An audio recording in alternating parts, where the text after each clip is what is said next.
જે લોકોમાં 6 mm કરતાં નાની પથરી છે એમના માટે સુશ્રુત સંહિતા પ્રમાણે તમને એક આજે આયુર્વેદિક ઉપચાર દેખાડીશ, જેનાથી 100% પથરી ભાગીને નીકળી જશે। તો મિત્રો પહેલાં તો એ ઔષધિ વિશે તમને જણાવી દઉં તો ચલો। તો મિત્રો આ છે મોટી ગોખરું અને તેનું વૈજ્ઞાનિક નામ પેલેડિયમ મ્યુરેક્સ અને પેડેલિયસી ફેમિલી છે અને તેને સંસ્કૃતમાં ગોક્ષુર કહે છે।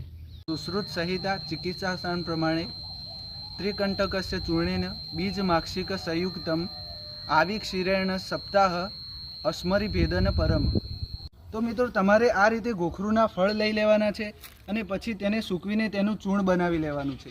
આ બનેલું 1 ચમચી ચૂર્ણ, 1 ચમચી મધ અને 1 ગ્લાસ ઘેટા કાં તો ભેંસનું દૂધ જોડે મિક્સ કરી સવારે અને સાંજે એમ 1 અઠવાડિયા સુધી લેવાથી પથરી ચોક્કસ તૂટીને નીકળી જશે। તો આ રીતે આયુર્વેદ